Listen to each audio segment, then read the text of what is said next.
Are going to do 2 tribute videos for KD. I'm thrilled to welcome in NBA reporter Malika Andrews covering the Nets this season. Malika, what is the vibe around KD and the Nets as they prepare for this showdown? Because Kevin got to come back to practice today, right? Yeah, that's absolutely right, Rachel. It seems like Kevin is ready to move past the saga, the yo-yoing of being in the lineup and out of the lineup and left, right, and center against the Toronto Raptors. And he said, you heard it, he is just ready to play at this point. So they're happy to welcome back Kevin Durant. They know that they have not had a complete team for very much of this season. The big three have not had all that much time on the court to gel. And so they're looking forward to being able to build on that over the course of this road trip, starting on Saturday against the Golden State Warriors. Kevin Durant seemed to share the same sentiment as Draymond Green. It won't be the same going back without fans. We've already played them once in a fanless building, even though that was in Barclays Center, but it'll still be nice to be back in the Bay Area and to see his old teammates.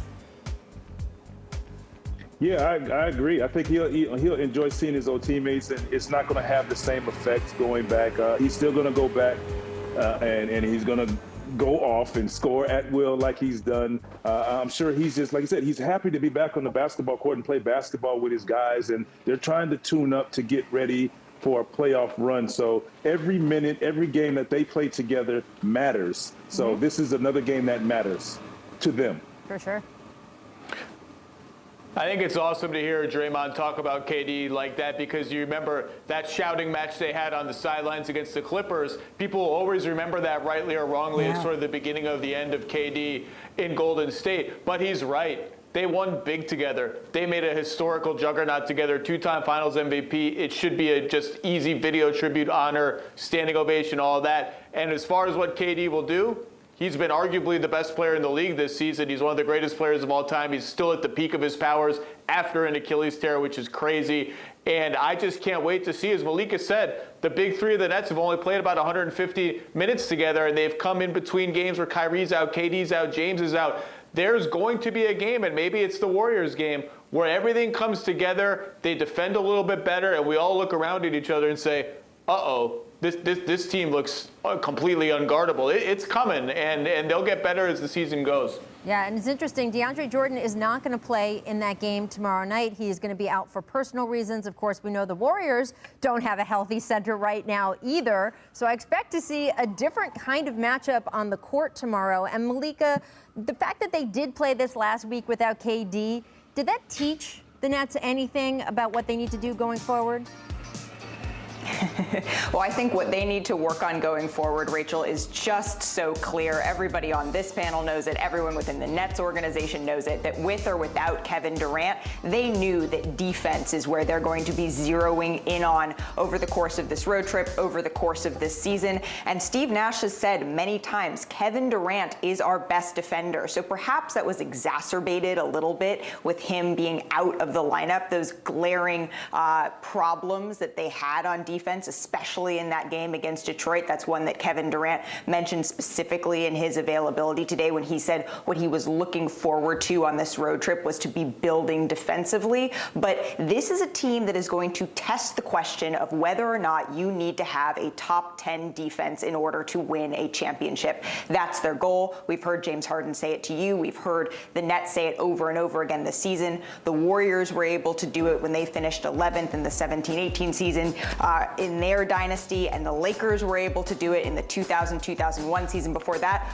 but no team in between. So that's what the question is going to be for this Nets team. How good does their defense need to be in order to reach that goal of winning a championship? Because offensively, they're golden. Yeah, I think 10th, 11th is going to be good enough given how good their offense is. And like I said before, the 2016 Cavs and the 2017 Cavs that were a championship caliber team, that's the model for the Nets as well. It's the same thing. But I'll go a step further than Steve Nash. Kevin Durant is by far Brooklyn's best defender. And yes, this is their biggest challenge of the season. They're switching a lot, okay? They're switching a lot, which is how Harden played in Houston.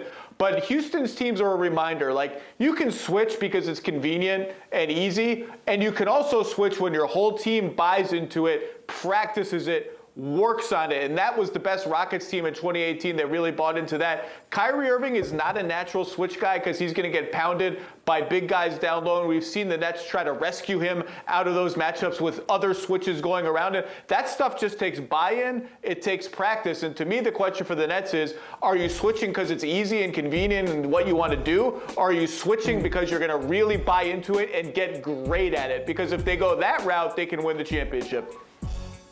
Well, Zach, I'll say to this about the Kyrie Irving situation. Well, you can switch 2 through 5 because if you don't have a DeAndre Jordan or a big, you're probably going to see Jeff Green playing the 5 and sometimes Harden playing the 4 or Kevin Durant playing the 5 or 4. So you can switch 2 through 5 and just show, hedge, or whatever you choose to do to keep Kyrie Irving on small guys or the smallest guy on the floor. So like I said, if they buy in defensively, you don't want to get into a scoring competition with the Nets. So defensively for them, they're going to have to lock down teams and keep teams under their average. Yeah, it's going to be so interesting. James Harden, as you heard at the top of the segment there, said, I just think we have to be good. We don't have to be great, but we definitely have to be